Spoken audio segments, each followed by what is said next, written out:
ชีวิตของเราอยู่ภายใต้การเปลี่ยนแปลงชีวิตของเราอยู่ภายใต้การเปลี่ยนแปลงของธรรมชาติได้แก่ความแก่ความเจ็บความตายท่านทั้งหลายชีวิตของเรามันไม่มีอะไร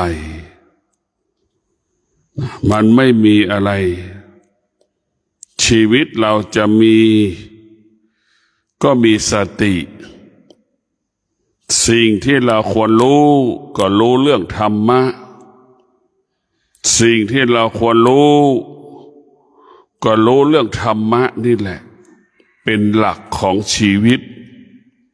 ถ้าเราไม่เอาธรรมะมาเป็นหลักให้กับชีวิต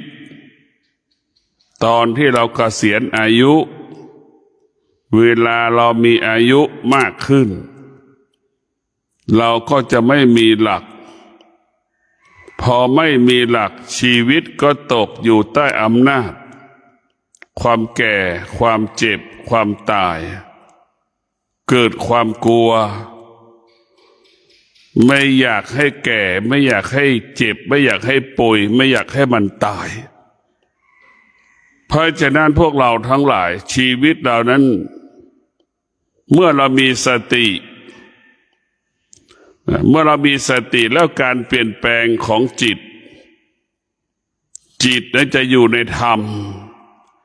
จิตนั้นจะเป็นผู้รู้ความจริงของธรรมะดังคำว่าไม่มีใครเกิดแล้วไม่แก่ไม่มีนี่แหละจิตมันจะรู้เรื่องความจริงใครเกิดมาแล้วไม่เจ็บไม่ป่วยไม่มีนี่แหละรู้ให้รู้เรื่องความจริงสภาวะจิตของเรารู้เรื่องความจริงแล้วจิตเรารู้เรื่องความจริงแล้วเราก็จะอยู่กับความจริงนั้นได้หรือเราก็อยู่เหนือความจริงนั้นได้ความจริงที่มันปรากฏเราก็สามารถอยู่เหนือมันแต่พวกเราทั้งหลายชีวิตเราอยู่ภายใต้การเปลี่ยนแปลงเราเกิดมาเพื่อแก่เราเกิดมาเพื่อเจ็บเกิดมาเพื่อตายเรากินทุกวันเรากินข้าวทุกมื้อเนี่ยกินเพื่อรอความแก่ความเจ็บความตายเรานึกดูคนที่อายุ60เนี่ยกินข้าวรอความแก่ความเจ็บความตายไปเลี้ยงให้มันไปเลี้ยงความแก่ความเจ็บความตายพวกเราต้องพิจารณาดูเพราะว่า60ไปแล้วชีวิตเราจะหมดค่าเพราะกำลังกายมันถดถอยเพราะใจมันอ่อนแอเพราะจิตมันไปติดความว่าแก่คำว่าเจ็บคำว่าตายบุคคลที่มีสติอยู่กับการเปลี่ยนแปลงนั้นได้บุคคลที่มีสติจะให้ความสำคัญกับเวลาถือว่าเวลานั้นเป็นสิ่งสำคัญในการดำเนินชีวิตทุกลมหายใจจะมีสติอยู่กับกายมีสติอยู่กับจิตให้จิตนั้นมีสติให้จิตนั้นอยู่กับกายพวกเราทุกคนต้องพิจารณาเวลานั้นเป็นสิ่งที่มีค่าบุคคลที่มีสติก็จะอยู่กับสมาธิอาศัยสมาธิในการดำเนินชีวิต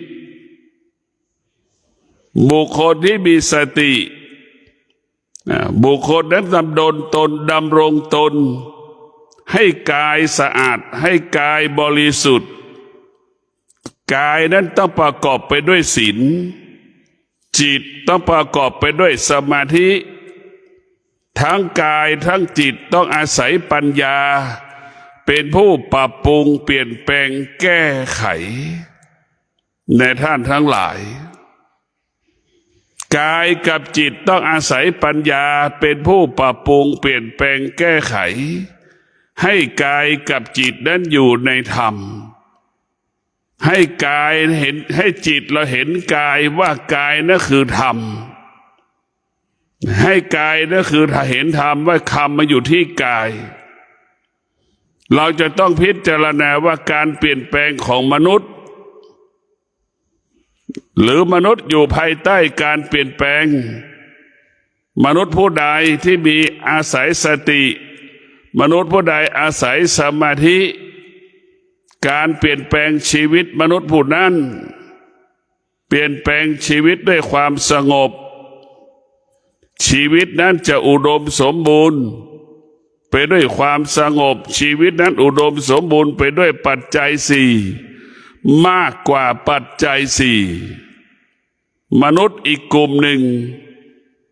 เปลี่ยนแปลงด้วยความคิดชีวิตจะผิดพลาดมนุษย์ที่ใช้ความคิดแล้วก็เปลี่ยนแปลงชีวิ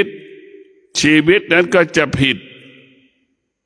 พลาดขาดทุนประสบปัญหาชีวิตจึงขาดแคลนปัจจัยสี่แต่พวกเราทั้งหลายมนุษย์ที่ใช้ความคิดอาศัยความคิดก็จะไม่อยู่กับความเป็นจริงไม่ได้อยู่กับความเป็นจริงของความดีงามอยู่กับความเป็นจริงที่เป็นสิ่งที่ไม่ดีดังมีมนุษย์เวลานี้ยังไม่นอนยังกินยังเที่ยวยังเล่นยังเต้นกันอยู่ไม่ขับในบาร์ร้านอาหารเนี่ยนี่แหละพวกเราทั้งหลายมนุษย์ที่มีสติก็จะใช้เวลานี้ให้มันเป็นประโยชน์ต่อชีวิตมนุษย์ที่ขาดสติก็ใช้เวลานี่ทำลายชีวิตตนเองในพวกเราทั้งหลายมนุษย์ที่มีสติก็จะใช้เวลานี้สร้างสรรค์พัฒนาชีวิต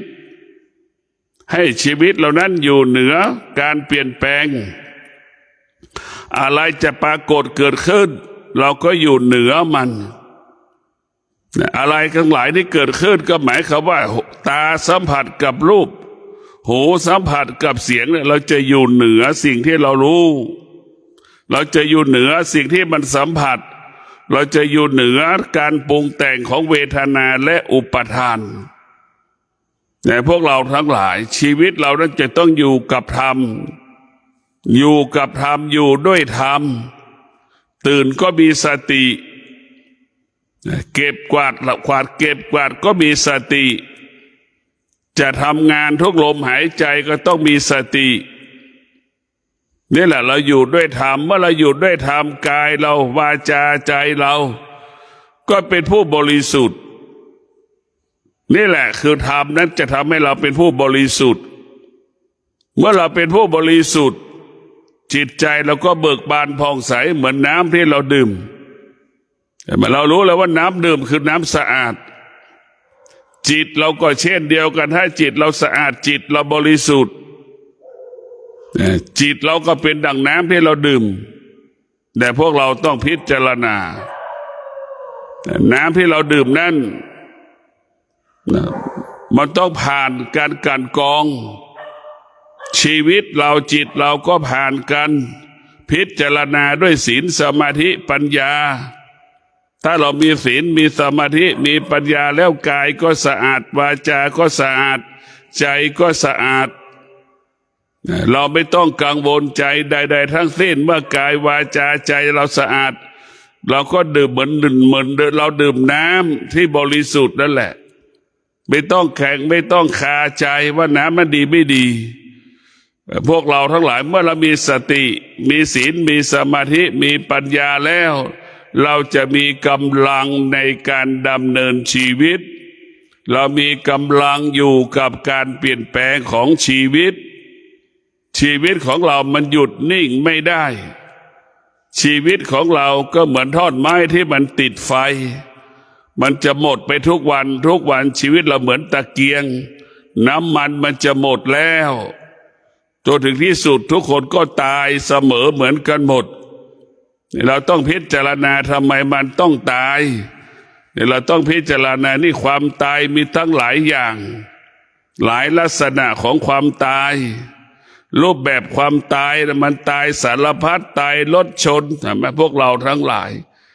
ตายแล้วไม่มีหัวรถชนหัวก็หายอีกเราพิจารณาดูแต่ตายไปแล้วแข้งขาเท้าแข้งขามือหายไปอีกรถชนรถเหยียบมันละเอียดแหลวเลียดแหลวไปหมดนะพวกเราทั้งหลายต้องพิจารณาเพราะอาการตายมีสองอย่างตายเพราะประกอบไปด้วยธรรมตายประกอบไปด้วยธรรมะคนยกย่องสรรเสริญเทิดทูนและบูชาพวกเราทั้งหลายดังพระปฏิบัติดังทหารที่ตายในสนามรบนี่แหละพวกเราทั้งหลายดังชาวโลกชาวบ้านที่ดำรงตนด้วยศีลนี่แหละคือตายดีตายและเป็นผู้ที่ยอมรับตายด้วยธรรมเจ็บด้วยธรรมแก่ด้วยธรรมเป็นที่ยอมรับของคนทุกคนยามใดเราแก่ด้วยธรรมก็มีลูกหลานไปมาหาสู่หรือบุคคลรอบๆตัวเราก็ไปมาหาสู่ตลอดเวลาเราแก่ด้วยธรรมมันแก่ด้วยธรรมก็คือแก่ด้วยปัญญาคนจะมาขอรับคำปรึกษาปัญหาต่างๆเราจะเห็นนั่นนี่คือแก่ด้วยธรรมคือแก่ด้วยปัญญามีบุคคลต่างๆไปมาหาสู่อยู่ตลอดเวลาแก่ที่ธรรมแก่ด้วยธรรมเป็นแก่ที่มีคุณค่าเนี่ยพวกเราทั้งหลายเจ็บก็เจ็บด้วยธรรมเจ็บด้วยสติเราก็รู้ว่าความเจ็บมันเป็นแบบไหนเราก็รู้ความเจ็บเมื่อเรามีธรรมเจ็บด้วยธรรมขณะที่เรามีชีวิตตอนที่เราปกติเราก็มีธรรมพอเราเจ็บเราป่วยคนทั้งหลายคนรอบๆข้างเราก็มาให้กำลังใจเราเพราะเรามีธรรมเพราะเราให้ธรรมเรามอบความจริงให้กับเขาเพราะฉะนั้นตอนที่เราแก่เราเจ็บเราป่วยด้วยธรรมที่อยู่ในกายธรรมที่อยู่ในจิตเวลาเราแก่เราป่วยคนก็มาให้กำลังใจเราตอนที่เราแก่เราเจ็บเราป่วยนี่แหละคือธรรมพวกเราทั้งหลายแก่ด้วยธรรมเจ็บด้วยธรรมตายด้วยธรรมและพวกเราทั้งหลายเวลาเราตายคนก็มาให้เกียรติเราให้ความเคารพเรามาช่วยงานศพเรามางานศพเรานั่นแหละคือแก่ด้วยธรรมนี่แหละพวกเราทั้งหลายที่เรามีสติจะเกิดเรียกว่าการดำเนินชีวิตของเราน่ะด้วยธรรมทั้งนั้นแก่ก็ด้วยธรรมเจ็บก็ด้วยธรรมตายก็ด้วยธรรมก็มีคนมาให้กำลังใจเราตอนที่เราแก่เราเจ็บเราป่วยแม้กระทั่งตายคนก็มาให้เรากำลังใจญาติของเราเองเดี๋ยวเราจะสังเกตว่าแก่เจ็บตายด้วยธรรมนั้นมันมีค่าคนยกย่องคนสรรเสริญกับอีกคนหนึ่งแก่ด้วยอาธรรมแก่ด้วยอาธรรมไปขโมยมะม่วงเขาตกมะม่วงเนี่ยพิการอย่างเงี้ยก็ไม่มีใครยกย่องสรรเสริญไม่มีใครไปเยี่ยมไม่มีใครไปให้กำลังใจก็เพราะแก่ด้วยอาธรรมเห็นไหมเจ็บด้วยอาธรรมความแก่ไม่มีใครยอมรับเราเพราะเราเป็นอาธรรมเวลาเราเจ็บก็เจ็บด้วยอาธรรมเพราะเราขณะที่มีชีวิตอยู่เราไม่ไปมีธรรมเราแต่ทำกรรมไม่ดีเวลาเราเจ็บก็ไม่มีใครมาเยี่ยมเรามันไม่ให้กำลังใจเราเวลาเราตายก็ไม่มีใครไปงานศพเรานี่คือเพราะเราชีวิตเรามีแต่อาธรรมมันจะทำความไม่ดีทำแต่ความเสียหายให้แก่ชาวบ้านทำความเดือดร้อนให้กับคนรอบข้างมันแก่ด้วยอาธรรมจึงไม่มีค่าไม่มีความหมาย ไม่มีค่าไม่มีความหมายใดๆทั้งสิ้นนะพวกเราจะสังเกตได้ว่าแก่ด้วยธรรมนั้นเป็นสิ่งที่มีค่าเป็นสิ่งที่มีความหมายขอให้พวกเราได้พิจารณาว่าชีวิตเหล่านั้นเปลี่ยนแปลงด้วยธรรมทุกขนาดลมหายใจแก่ด้วยศีลสมาธิปัญญาระหว่างที่มันเจ็บก็ให้เราเจ็บด้วยศีลสมาธิปัญญาระหว่างที่เราจะตายก็ให้ตายด้วยศีลสมาธิปัญญามีบทบาทต่อความแก่ความเจ็บความตายของเรานี่แหละตายด้วยธรรมก็คือตายแก่ด้วยสติเจ็บป่วยด้วยสติจะตายด้วยสติมันจะไม่คิดถึงสมบัติตรงกันข้ามคนที่แก่ที่เจ็บที่ตายไม่มีธรรมไม่เอาธรรมเวลาแก่เวลาเจ็บเวลาป่วยก็ให้ความสำคัญเรื่องอื่นๆสิ่งอื่นๆให้ความสำคัญภรรยาสามีพ่อแม่ลูกตนเองยิ่งกว่าศีลสมาธิปัญญาจิตมันจะไปยึดติดกับภายนอกถ้าเรามีธรรมแล้วเราแก่ด้วยศีลสมาธิปัญญาตายด้วยศีลสมาธิปัญญาเราจะอยู่กับความเป็นจริงคนที่ไม่มีศีลไม่มีสมาธิไม่มีปัญญาแก่ก็จะแก่ที่ไม่เป็นประโยชน์เจ็บก็ไม่มีค่าไม่มีความหมายไม่มีใครไปต้อนรับไม่มีใครให้กำลังใจเวลาตายก็ไม่มีใครไปร่วมงานศพนี่แหละคือแก่ที่แก่เจ็บตายไม่มีค่าเพราะเราไม่มีธรรมะเพราะเราขาดสติขาดสมาธิขาดปัญญามันจึงหลงทางหลงผิดจึงทำให้ชีวิตเราผิดพลาดไม่เป็นที่ยอมรับของคนทุกคนชีวิตที่เรามีธรรมเป็นชีวิตที่คนทุกคนยอมรับยกย่องสรรเสริญนี่แหละธรรมจะส่งเสริมธรรมนั้นจะปกป้องบุคคลที่รักษาธรรมก็หมายถึงสติเป็นผู้รักษาชีวิตเราธรรมก็หมายถึงสติจะส่งเสริมชีวิตให้เราได้รับความดีงามยิ่งขึ้นไปเพราะฉะนั้นธรรมะนี่แหละพวกเราทั้งหลายจะทำให้เราอยู่กับธรรมเรียกว่าอยู่กับธรรมอยู่ด้วยสตินั่นแหละคืออยู่ด้วยธรรมเมื่อเรามีสติเราจะคิดพูดและกระทำสิ่งที่เป็นประโยชน์เกิดประโยชน์ต่อตนเองและบุคคลอื่นๆเมื่อเรามีสติเราจะวางตนวางตัวเป็นผู้นำก็ดีเป็นผู้ตามก็ดีมันจะสมดุลผู้ตามก็ต้องมีสติผู้นำก็ต้องมีสติพวกเราทั้งหลายผู้นำก็ตามผู้นำก็ตามผู้เป็นผู้ตามก็ตามเราต้องใช้ความอดทนเพราะฉะนั้นหลักการของธรรมะพระพุทธเจ้าใช้สิ่งเดียวกันผู้นำก็ต้องอดทนผู้ตามก็ต้องอดทนมันจะเกิดคำว่ามั่นคงเกิดขึ้นทั้งสองคนเป็นผู้นำมีความอดทนชีวิตการเป็นผู้นำก็เป็นมั่นคงผู้ตามมีความอดทนชีวิตก็มั่นคงพวกเราทั้งหลายเรียกว่าธรรมะของพระพุทธเจ้านี่มันใช้หลักเดียวกันทั้งหมดทั้งสิ้น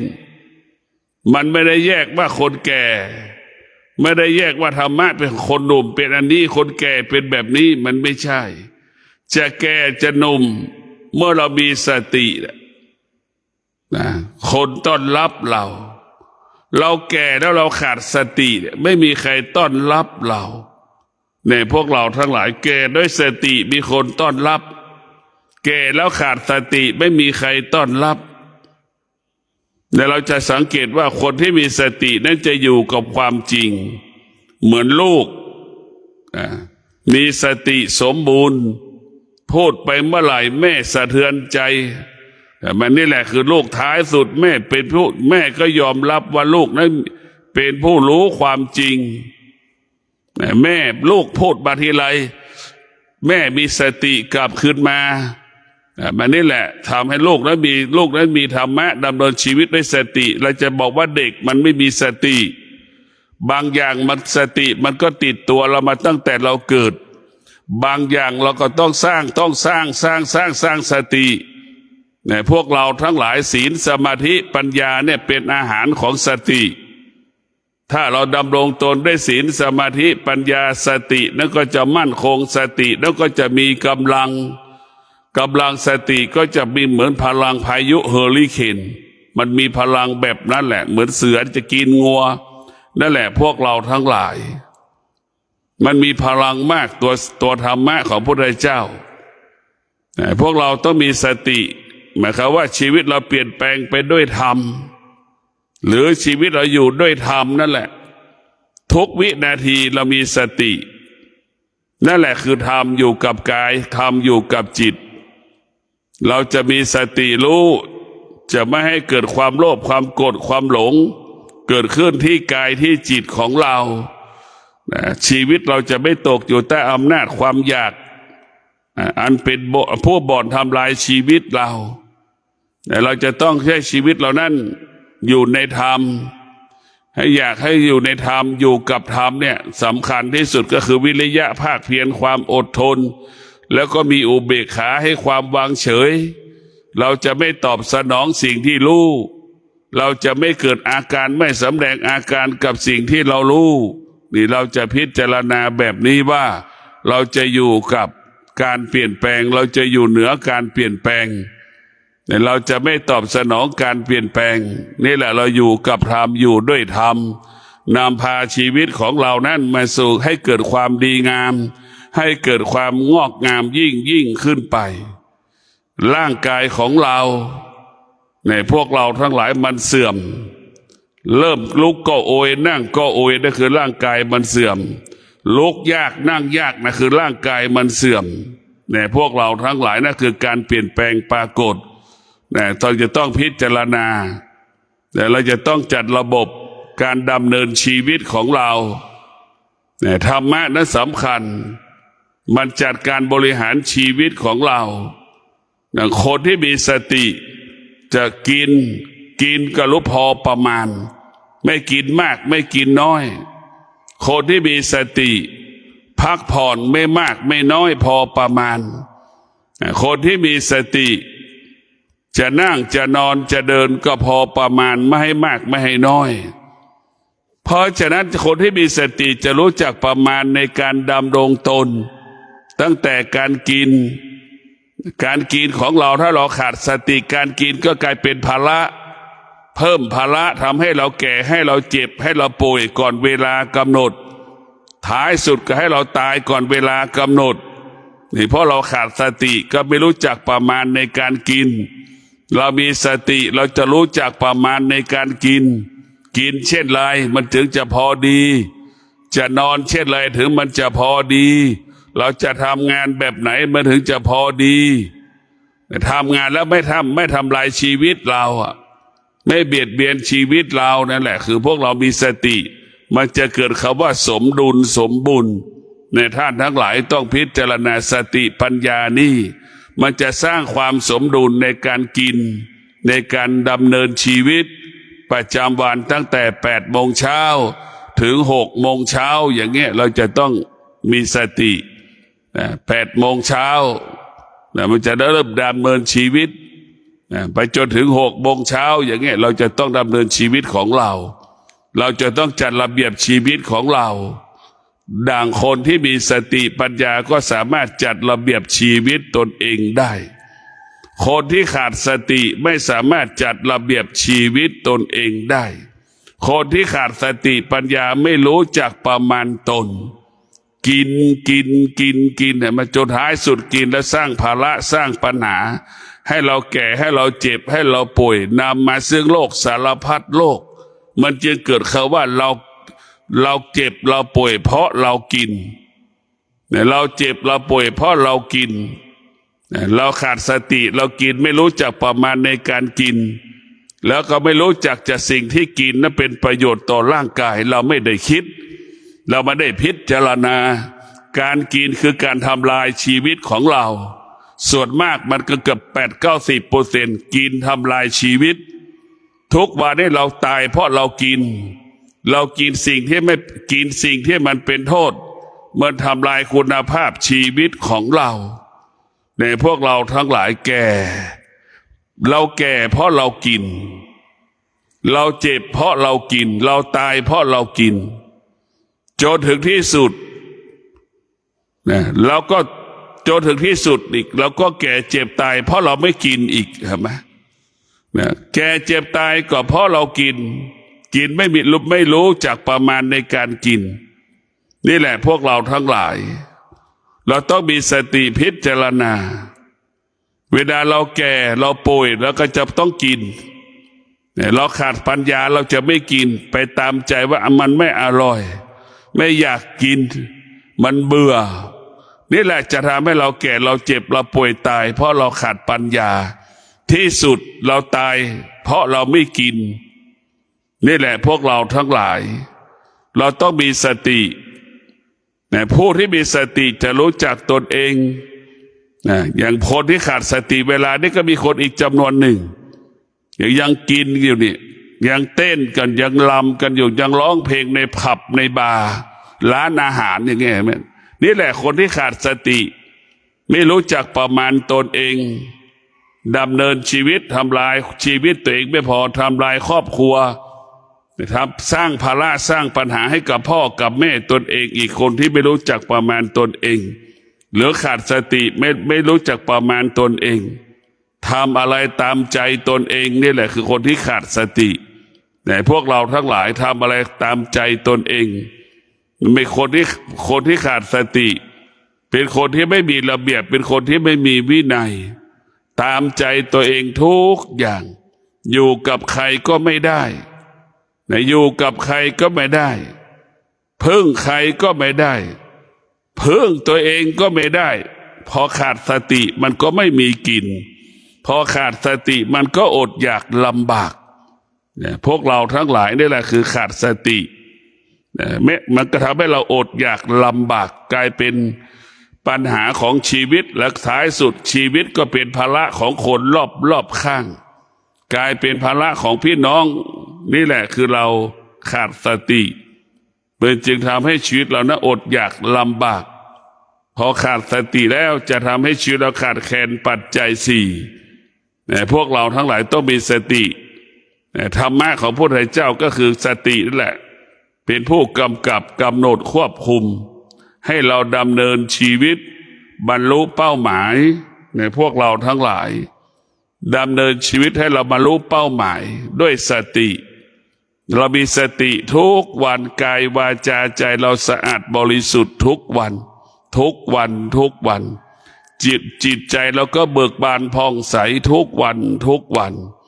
เมื่อเรามีสติทุกวันเนี่ยพวกเราทั้งหลายมันจะคิดสิ่งใดมันก็เป็นประโยชน์ต่อตนเองและบุคคลอื่นจะพูดสิ่งใดก็เป็นประโยชน์ต่อตนเองและบุคคลอื่น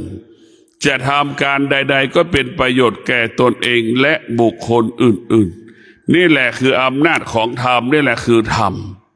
มันจะนำมาซึ่งความเจริญรุ่งเรืองงอกงามให้กับกายกับจิตเราจะสังเกตว่ากายเราต้องการความสงบจิตเรามันก็ต้องการความสงบเพราะกายเราอาศัยจิตกายก็ต้องการความสงบจิตมันต้องการความสงบเหมือนกันทุกอย่างพวกเราต้องมาฝึกฝนมันต้องมาพิจารณาทำยังไงให้จิตเหล่านั้นเท่าทานการเปลี่ยนแปลงทำอย่างไรให้จิตเหล่านั้นอยู่เหนือการเปลี่ยนแปลงนี่คือเป็นสิ่งสำคัญทุกวันนี้เราไม่เท่าทานการเปลี่ยนแปลงของความแก่ความเจ็บความตายของความโลภความโกรธความหลงความสุขความทุกข์ที่มันปรากฏมันสำแดงอาการนี่เราไม่เท่าทานมันเมื่อเราไม่เท่าทานมันเราก็ถูกมันหลอกเมื่อเราถูกมันหลอกเราก็จะตกอยู่ใต้อำนาจมันสุขเกิดก็ออกอาการทุกข์เกิดก็ออกอาการ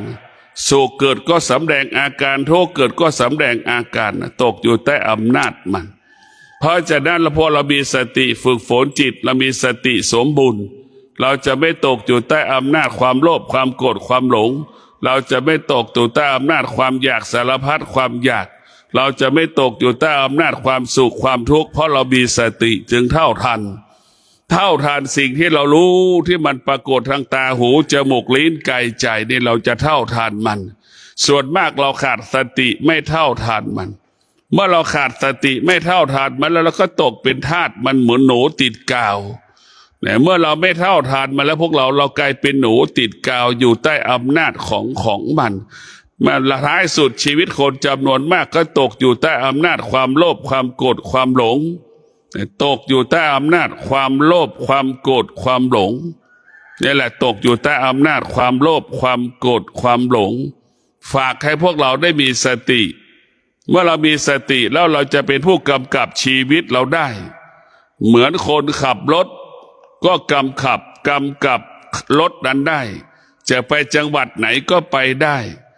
นั่นแหละคือชีวิตเราสติเหมือนคนขับรถชีวิตเราก็เหมือนรถเราสามารถกำกับชีวิตเราได้มันก็บ่งบอกว่าชีวิตเราจะบรรลุเป้าหมายต้องอาศัยสติดังรถจะไปถึงจังหวัดแต่ละจังหวัดได้ต้องอาศัยคนขับนี่แหละพวกเราทั้งหลายสติเปรียบเสมือนคนขับชีวิตเราก็เหมือนรถถ้าชีวิตเราอาศัยสติแล้วมันก็บรรลุเป้าหมายพวกเราทั้งหลายสติเป็นผู้กำกับจิตสติเป็นผู้กำกับกายกับจิตต้องให้มันเกิดคำว่าสมดุลดังแม่ค้าหาบของเล่ขายนั่นแหละมันจะน้ำหนักมันจะเสมอกันข้างหน้าก็20 กิโลข้างหลังก็20 กิโลหาบแล้วมันก็เกิดคำว่าสมดุลมันหาบแล้วยังมีความสุขในการหาบถึงแม้ของหนักมันกลายเป็นของเบานี่แหละของที่มันยากกลายเป็นของที่มันง่ายนี่แหละคือเรามีสติปัญญามันจะจัดการบริหารชีวิตเราได้ดังกายเราก็เปรียบเสมือนตะกร้า20 กิโลข้างหน้าจิตเราก็เปรียบเสมือนตะกร้าอยู่ข้างหลังหาบแล้วมันจะสมดุลเนี่ยพวกเราทั้งหลายต้องมันจะพิจารณาว่ามันสมดุลชีวิตของเรานะมันไม่มีอะไรจริง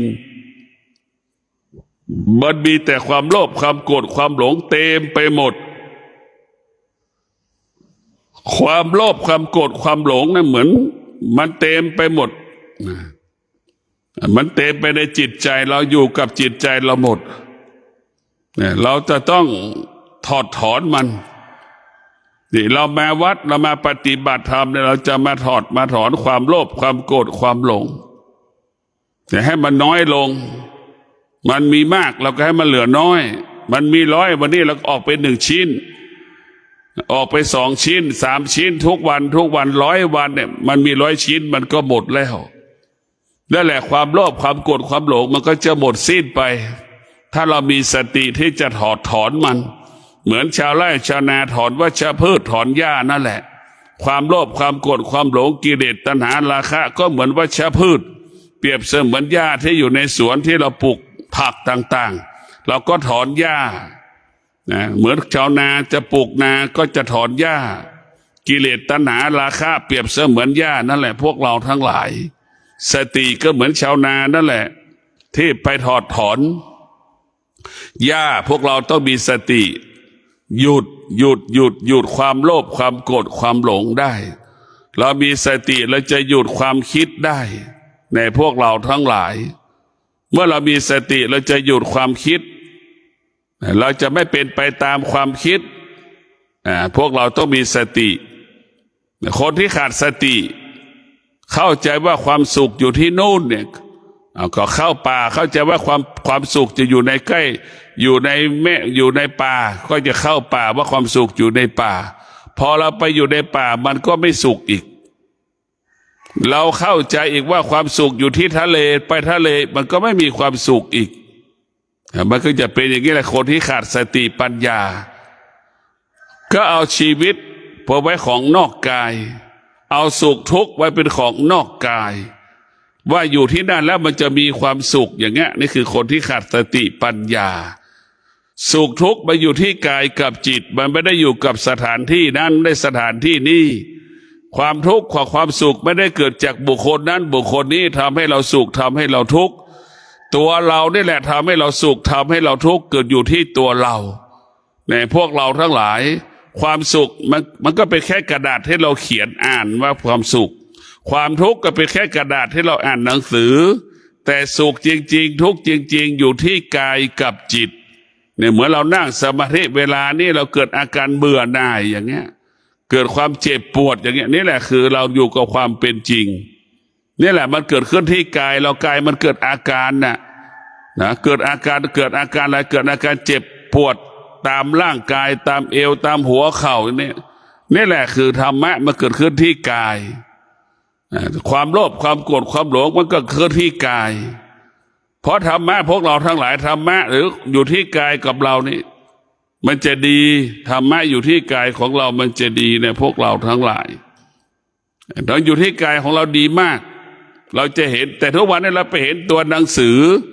จึงไม่เห็นธรรมเราไปเห็นตัวหนังสือในกระดาษ A4 เราไม่เห็นความจริงที่มันเกิดขึ้นทุกที่ไหนทุกที่จิตทุกที่ไหนทุกที่กายเนี่ยมันก็สองอย่างทั้งกายทั้งจิตเหมือนเราเอาเท้าไปทิ่มเศษหนามเศษแก้วได้ไหมมันเจ็บยังไงเราก็ต้องแก้ด้วยตัวเราเองไม่มีใครมาแก้ให้เราได้เราจะต้องจัดการบริหารความเจ็บที่มันเกิดขึ้นกับฝ่าเท้าได้ตัวเราเองเราจะรู้จักโดยธรรมชาติของมันจะแก้ปัญหาในตัวมันเองในระบบของมันเองแต่พวกเราต้องมีสติในการดำเนินชีวิตของเราอย่างที่บอกเราจะมีชีวิตเรามันอยู่ภายใต้การเปลี่ยนแปลงก็มีธรรมะชีวิตเราอยู่ภายใต้การเปลี่ยนแปลงของธรรมชาติมีสองอย่างธรรมะเป็นของสูงธรรมชาติเป็นของต่ำอันนี้ให้เราเข้าใจว่าธรรมะเป็นของสูงธรรมชาติเป็นของต่ำธรรมะเป็นผู้สร้างสรรค์ชีวิตเป็นผู้พัฒนาชีวิตส่วนธรรมชาติทำลายชีวิตบ่อนทำลายคุณภาพชีวิตธรรมชาตินั่นคือเป็นกิเลสทั้งสิ้นอยากเห็นอะไรก็อยากได้หมดแต่ธรรมะนี่ไม่ทำลายธรรมชาติละความอยากกำจัดความอยากละความโลภกำจัดความโลภกำจัดโมโหหงุดหงิดไม่ให้มันเกิดหยุดโมโหหงุดหงิดไม่ให้มันเกิดรู้ว่าสิ่งเหล่านี้เป็นโทษนี่คือธรรมะจะไม่ตามใจธรรมชาติธรรมะไม่ตามใจธรรมชาติเพราะหลักการเกิดของเราก็เกิดมาจากธรรมชาติสภาพจิตเราก็เป็นเรื่องของธรรมชาติกายก็เป็นธรรมชาติแต่เรามาปฏิบัติธรรมเพื่อจะมาละธรรมชาติกำจัดยุติธรรมชาติเราจะเข้าใจธรรมชาติเช่นคำว่าแก่นี่ก็เป็นธรรมชาติเรามีสติปัญญาเราก็จะอยู่กับความแก่ได้อย่างงดงามยามใดที่เราเจ็บเราป่วยความเจ็บป่วยก็เป็นธรรมชาติเรามีสติเรามีปัญญาเรามีธรรมะเราก็อยู่กับความแก่ความเจ็บความป่วยได้อย่างงดงามแม้กระทั่งจะตายเราก็จะรู้สึกตัวเราจะตายเราก็จะตายด้วยสติปัญญานี่แหละพวกเราทั้งหลายมันจะมีธรรมมันจะให้เราอยู่เหนือธรรมชาติทุกอย่างเป็นธรรมชาติหมดธรรมชาติมันเปลี่ยนแปลงวันนั้นเราเป็นทารกแรกเกิดอดีตของเราเป็นทารกแรกเกิดนั่นคืออดีตของคนทุกๆคนอดีตของเรามันหนุ่มเหมือนสาวนั่นคืออนาคตของทารกก็เป็นเด็กหนุ่มสาวอนาคตเป็นหนุ่มเป็นสาวอนาคตเป็นปู่เป็นย่าเป็นตาเป็นยายเป็นพ่อเป็นแม่นั่นคืออนาคตเราก็จะเห็นสองด้านว่าหงายด้านหนึ่งหงายเราก็เห็นอีกด้านหนึ่งหงายเราก็เห็นอีกด้านหนึ่งเห็นว่าคนที่มีธรรมเป็นลักษณะนี้คนที่ไม่มีธรรมะเป็นคนลักษณะนี้นี่แหละคือเราจะเห็นว่าคนที่มีธรรมะกับคนที่มีธรรมชาติมันแตกต่างกันในพวกเราคนที่มีธรรมะเป็นคนที่ทุกคนยอมรับเพราะคนที่มีธรรมะเป็นคนที่ปราศจากความอยากไม่มีความอยากควบคุมถึงมีความอยากควบคุมความอยากนั้นได้คนที่ไม่มีธรรมะมีแต่ความอยากหยุดยั้งความอยากไม่ได้ความอยากนั้นกลายเป็นเสือเหมือนไปกินงัวทำลายทุกอย่างถ้ามีสัตว์อยู่ตรงข้ามเสือจะกินหมดเวลามันหิวนั่นแหละความอยากเราเหมือนเสือแต่พวกเราทั้งหลายต้องพิจารณาแต่เราความอยากเรามันรุนแรงเหมือนเสือนั่นแหละมันจะทำลายชีวิตเราหมด หูได้ยินเสียงก็เกิดความอยากแล้วหลงแล้วจมูกสัมผัสกับกลิ่นก็หลงในกลิ่นนั่นอีกเนี่ยพวกเราทั้งหลายอะไรที่ไม่ใช่ธรรมะเนี่ยมันจะทำลายเราหมดธรรมชาติเนี่ยธรรมะมันจะสร้างสรรค์ชีวิตเราในพวกเราธรรมะนี่คือตัวสติเราจะเห็นว่าคนที่มีสติกับคนที่ไม่มีสติแตกต่างกันคนที่มีความอดทนกับคนที่ไม่ขาดความอดทนก็ย่อมแตกต่างกันคนที่มีสมาธิกับคนที่ไม่มีสมาธิก็ย่อมแตกต่างกันคนที่ใช้ความคิดกับคนที่ใช้สมาธิก็ย่อมแตกต่างกันในพวกเราทั้งหลายย่อมแตกต่างกันสมาธินั้นอยู่กับความเป็นจริงความคิดอยู่กับความไม่เป็นจริงมโนปรุงแต่งแต่มันเกิดการว่าความคิดเรื่องมโนปรุงแต่งมันจึงทำให้เรานั้นหลงทางหลงผิดมาตลอดเวลาเข้าใจว่าเกษียณอายุแล้วมันจะมีความสุขมันจะสุขสบายเห็นไหมพอเราเกษียณอายุแล้วเราจะรู้เลยว่ามันไม่ใช่นี่แหละเราคิดว่าหลานเรามันโตแล้วเราจะสบายใจเห็นไหมพอหลานมันโตแล้วมันก็ไม่ใช่อีกแล้วเห็นไหมพวกเราก็รู้เลยว่ามันไม่ใช่เลยก็อยากฝากให้พวกเราได้พิจารณาชีวิตของเรานั้นต้องประกอบไปด้วยธรรมการเปลี่ยนแปลงชีวิตของเราต้องเป็นการเปลี่ยนแปลงชีวิตเราต้องประกอบไปด้วยธรรมเราต้องมีสติมีสมาธิมีปัญญามีความอดทนมีวิริยะภาคเพียรในความแก่เราประกอบไปด้วยศีลสมาธิปัญญาประกอบไปด้วยสติสัจจะวิริยะขันติเรียกว่าแก่ก็ดีเจ็บก็ดีป่วยก็ดีตายก็ดีมันจะมีค่ามันจะมีค่าพวกเราทั้งหลายดังพ่อแม่ครูบาอาจารย์เช่นหลวงปู่มั่นเนี่ยเวลาหมดลมหายใจนั่นนะดับขันไปแล้วเนี่ยพวกเรานึกดูมีค่าครูบาเจ้าศรีวิชัยดับขันไปแล้วมีค่ากับชาวบ้านตายแล้วเป็นล้านๆคนไม่มีค่าทำไมก็มันแตกต่างกันอย่างไรเราดูวิถีชีวิตหลวงปู่มั่นขณะที่ยังไม่ตายเป็นยังไง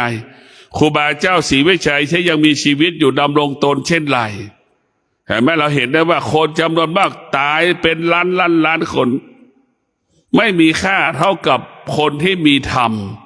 ดังครูบาเจ้าศรีวิชัยดังหลวงปู่มั่นเห็นไหมมีธรรมถึงแม้จะตายไปแล้วดับขันไปแล้วคนที่มีธรรมก็ยังมีคนให้ความเคารพให้มีความเคารพในธรรมอยู่เนี่ยไหมธรรมนั้นก็สมมติอยู่ในร่างของบุคคลที่ประพฤติธรรมเช่นหลวงปู่มั่นเนี่ยก็เป็นสัญลักษณ์ต้นแบบของพระวิปัสสนากรรมฐานเป็นต้นแบบเป็นแบบอย่างของพระที่อยู่ป่าอาศัยป่าเอาวิถีคิดหลวงปู่มั่นมาดำเนินชีวิตในการดำรงตนปฏิบัติธรรมประพฤติธรรมนี่แหละคือพวกเราทั้งหลายคือเราเอาธรรมมากำกับในการเปลี่ยนแปลงแต่คนส่วนมากเอากิเลสตัณหาราคะมากำกับชีวิตในการเปลี่ยนแปลงแก่เจ็บก็เจ็บด้วยกิเลสแก่ก็แก่ด้วยกิเลสจะตายก็ตายด้วยกิเลสนี่แหละพวกเราทั้งหลายจึงทำให้เรานั้นหมดค่าหมดความหมายโดยเฉพาะผู้ชายแก่ๆและไปมีเมียน้อยเจ็บป่วยก็ไม่เจ็บป่วยด้วยกิเลสก็ไม่มีลูกหลานอยากไม่มีลูกหลานไปดูแลเวลาแก่ก็แก่ด้วยกิเลสลูกหลานก็ไม่ได้สนใจใส่ใจความแก่ของผู้ชายที่เรียกว่าพ่อแล้วก็ไปมีคนแก่แล้วไปมีผู้หญิงตอนแก่ไปมีครอบครัวตอนแก่เจ็บป่วยก็ไม่ลูกหลานก็ไม่ไปเยี่ยมเห็นไหมจะตายลูกหลานก็ไม่ยกย่องสรรเสริญนี่แหละพวกเราทั้งหลายแก่ด้วยกิเลสมันเป็นพิษแก่ด้วยกิเลสมันเป็นพิษมันเป็นภัยต่อชีวิตตนเองต่อคนรอบๆตัวเราถ้าแก่ด้วยธรรมแก่แล้วเป็นประโยชน์แก่แล้วเกิดประโยชน์มีถึงแม้ลูกหลานจะอยู่ไกลแสนไกลก็มีคนรอบๆพาเราไปหาหมอเห็นไหมมีความสุขที่จะพาเราไปหาหมอเพราะเราแก่ด้วยธรรมแก่ด้วยธรรมมันจะเกิดประโยชน์เป็นประโยชน์ต่อคนรอบๆข้างนั่นแก่ด้วยกิเลสมีแต่ทำลายความรู้สึกของคนรอบๆข้างนะพวกเราทั้งหลายแก่ด้วยกิเลสคือทำลายเช่นผู้ชายแก่แล้วมีเมียหนุ่มไปมีเมียมีกิ๊กอย่างเงี้ยพาเมียพากิ๊กมาเข้าบ้านเนี่ยคนรอบๆข้างก็ไม่ยอมรับ เมื่อไม่ยอมรับเวลาแก่ก็ไม่มีใครไปมาหาสู่เจ็บก็ไม่มีใครไปเยี่ยมความเวลาตายก็ไม่มีใครสนใจนั่นแหละแก่เจ็บตายด้วยกิเลสมันจึงหมดค่าเนี่ยเราแก่เราเจ็บเราตายด้วยธรรมะเนี่ยเวลาไม่เราแก่เราเจ็บเราตายด้วยธรรมะไม่จำเป็นต้องมีลูกถ้าเรามีธรรมะธรรมะนี่แหละเปรียบเสมือนลูกจ้างอย่าดูแลเราตอนแก่ธรรมะนั่นคือเปรียบเสมือนลูกจ้างเห็นไหมเมื่อเรามีธรรมะคนรอบๆข้างคือนั่นแหละมันจะมาดูแลเราเองเราแก่ด้วยธรรมะเจ็บด้วยธรรมะตายด้วยธรรมะมีคนดูแลจัดการหมดทุกเรื่องเพราะฉะนั้นถ้าเรามีธรรมะเราเชื่อในธรรมะไม่ต้องกลัวเราไม่ต้องมีลูกแต่คนส่วนมากจะเป็นต้องหาคู่ครองหวังว่าให้ดูแลตนแก่แต่เวลานี้มันไม่ใช่แล้วเอาไว้กันทำลายกันตนแก่เนี่ยพวกเราทั้งหลายสามียุคปัจจุบันภรรยายุคปัจจุบันมันไม่มีธรรมะเนี่ยมันมีแต่อารมณ์มีแต่ความรู้สึกสามีภรรยาปัจจุบันนี้ไม่แคร์ความรู้สึกกันจะเลิกก็เลิกจะหย่าก็หย่าจะไปก็ไปจะอยู่ก็อยู่ไม่แคร์ความรู้สึกเพราะมันไม่มีธรรมะคนโบราณพ่อแม่สามีภรรยาโบราณมันมีธรรมะมันจะมีสติจะไม่ทำอะไรให้คนสามีเสียใจจะไม่ทำอะไรให้กับภรรยาเสียใจเรียกว่าสามีโบราณภรรยาโบราณยังมีสติสัมปชัญญะรู้สึกตัวจะทำอะไรไปแล้วกลัวผลกระทบต่อคนที่เป็นสามีเป็นภรรยาคนผู้เป็นพ่อเป็นแม่เป็นพี่เป็นน้องเห็นไหมนี่แหละสติมันจึงให้เรานั้นไม่ให้เราหลงทางตรงกันข้ามยุคปัจจุบันนี้พ่อแม่พูดอะไรมาเขายังไม่สนใจ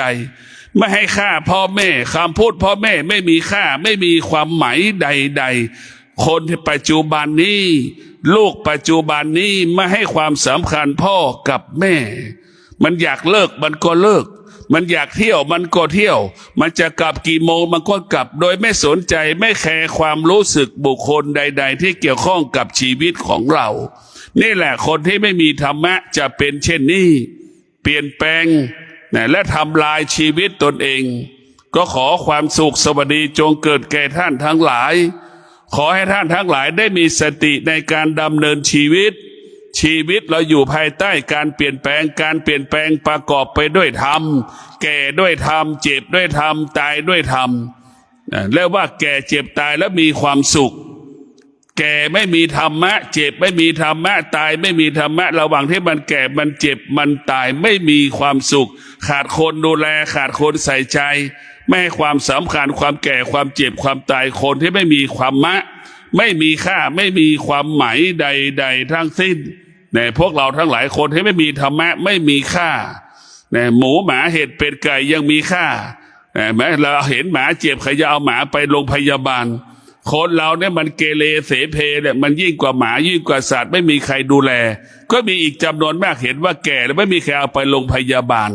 ขณะที่มันแก่มันมีเกเรมันล่วงละเมิดศีลไม่ฟังใครสักคนไม่เคารพพี่ไม่เคารพน้องไม่เคารพพ่อไม่เคารพแม่ไม่ให้เกียรติพี่น้องเนี่ยแก่หมดค่าหมดราคาหมดความหมายนั่นแหละแก่แล้วขาดปัญญาขาดสติทำลายชีวิตตนเองทำลายอนาคตตนเองจนถึงที่สุดก็ทุกข์กายทุกข์ใจจนหมดลมหายใจขอเจริญพร